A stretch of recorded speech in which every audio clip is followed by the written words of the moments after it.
From a neuroscience standpoint, there are four predictable, durable drivers of behavior. There are four reasons that people might do something. And it plays out in social media feeds. Look at your own feed, look at your own behavior. There are four reasons that somebody might go on a platform and interact. To learn, to get recipes, to gather new information, to connect, which is the ostensible purpose of social media, to further cement bonds with our social tribes, to explore, to watch fail videos and take a little mental vacation and discover new things. And anybody have a guess on the fourth one? To brag, to show off, to conspicuously consume. So you look through your media of choice, and you'll find these four present, and it gives you a nice model to sort of diagnose who's doing what. And just as there are these predictable reasons that people interact with the media that we all manage and maintain, there are these drivers and barriers of consumer behavior. This is what's driving and hindering young consumers in their daily life. So this is 18 to 25-year-olds, as I said, in the U.S. Anything outside that 100 ring is an over-index. And you can see it's pushing really far to the right.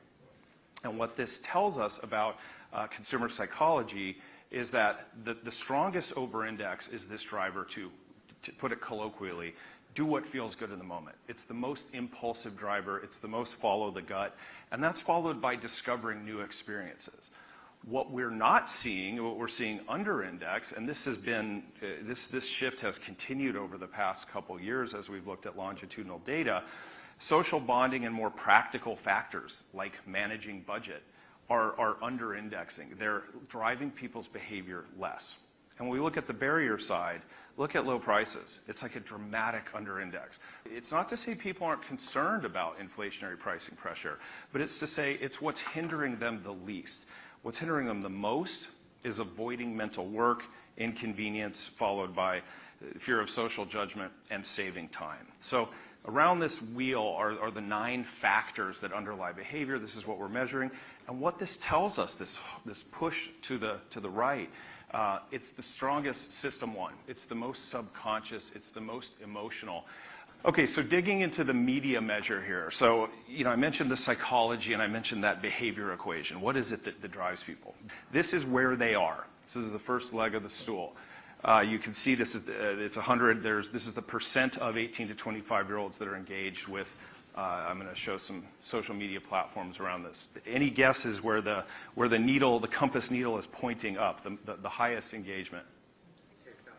TikTok, close.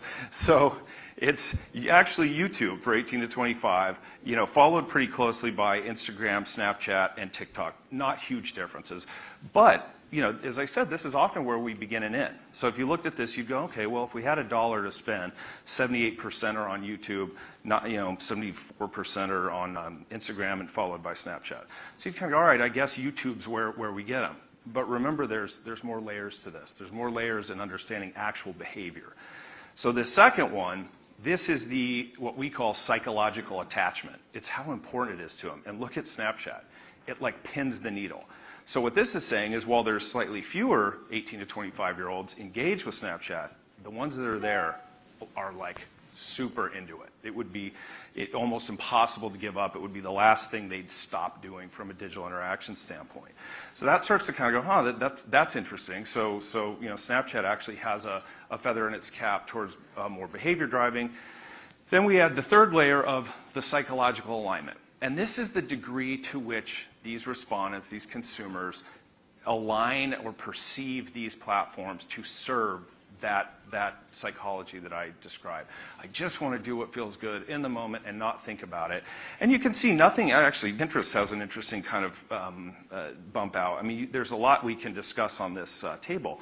But when you start to line these 3 things up, you go, well, Snapchat actually looks pretty interesting. There's a pretty good amount of them there. They're super attached to it, which is really important in terms of translating to actual behavior. And it aligns pretty well with their psychology.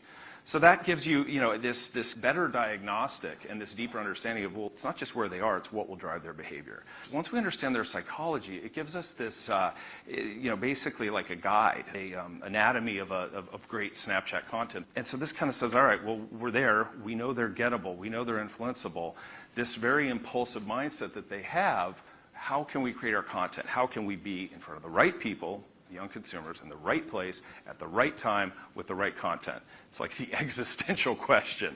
And so this says, let them, the checklist is let them discover something new. We talked about discovery, that they can get social credit for. So that's really important when you're thinking about things like content creators. Don't forget that your user wants to get credit, the user in this mindset. This is not universal. There are profiles, there are psychological profiles that differ from this, but for this audience, that they can get social credit for in a really high sensory forward way. Their brains, as I said, it's this really impulsive, it's like a toddler in the mall. I want that, I want that, I want that. That's what their brain, that's how their brain is wired. So you've got to jump in front of them in a really high sensory way, as close as possible to purchase. So again, that impulsive mindset makes decisions very late in the journey. So something you said to me 2 days ago doesn't really matter when I'm in the actual buying moment. So I'm not trying to disparage any brands or critique unnecessarily, but these are some Snapchat feeds from one of our younger team members. She's close to this age cohort from last week, and it just kind of gives a couple of examples, some reps to say, all right, well, if we apply this checklist, how can we start to assess these and sort of evaluate their impact that they'll have? So this is obviously GrubHub for pizza night. Is it really helping the user discover something new? Not really. I mean, it's like pepperoni pizza. It's like, I know what that is. So there's probably opportunity with discovery. Is it something to get social credit? It appears there's a person kind of presenting this pizza, but they're not getting credit for it. So that's a little bit of a misalignment. High sensory. I mean, this is pizza. It's hard to mess up, but you look at this and you're kind of like, it doesn't look that great. I mean, steam and cheese pulls and really high sensory stuff is what will make this brain, this mindset, when on Snapchat, go, hey, what is that? I want that. And lastly, close to purchase. This, you can see this was served at $154. For pizza night, that's a miss. I mean, this mindset is like, hey, what do I want right now? It sort of has missed from the content perspective, and it should be at like, 5:54 p.m., right there where she could have gone, oh, yes, I'll take that. This is one for Tazo tea. This one's interesting to me. It's talking about regenerative blends. Regenerative is a big trend, I think probably many know, in food and beverage. And this one struck me because they talk about meet our new regenerative blends, agricultural practices. That's something we'd all find ourselves doing, saying like, hey, this is really good for the planet. It's really cool. This one, we find this a lot with this mindset that if you pivot it towards letting them discover, so instead of like these are new teas that are regenerative, it's discover what regenerative tea tastes like, it makes like double-digit increases in terms of the stickiness, the impact. So they can kind of pivot the good for the planet into something to discover and even more get social credit for.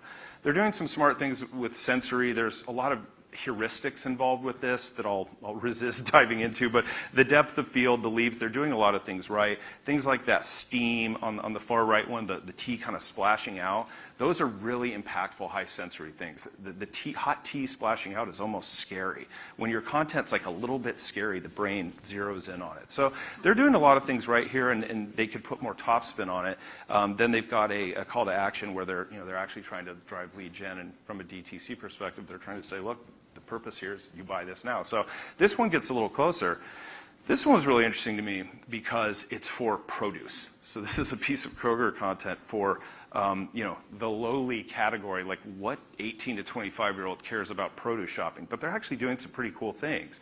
So, they talk about which produce fits your vibe today. You can see it features spicy New Mexico hatch chilies. It's actually introducing some discovery into this space.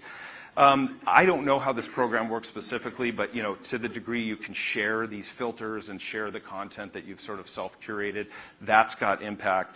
And the high sensory, I talked about the tea, the cheese pull, all the things we can talk about the product, but there's nothing that we humans love more than looking at ourselves. Go through your LinkedIn feed. Anything where someone quotes you, you're like, oh, all you want to see is what people said about what you wrote. It's likewise in these platforms. So you can work really hard to make your product look super great, but just that's where filters are so sticky, because it's like we love looking at ourselves, to put it in lay terms. That's a super high sensory trigger. And close to purchase, I mean, I don't know how this then filters into like a basket build or something like that, but they've got a kind of a gamified element. Give it a spin below. They're taking something really lame and making it actually from a behavior influence standpoint, actually really interesting. So this is kind of the takeaway slide. I'm not saying Snapchat's the only medium for 18 to 25. Certainly not. There's lots of interesting stuff going on here. But look, if you had $1 to spend and you had to go brief your teams this afternoon, Snapchat looks pretty strong for 18 to 25s. In general, it can differ by specific product categories, but in their general daily life.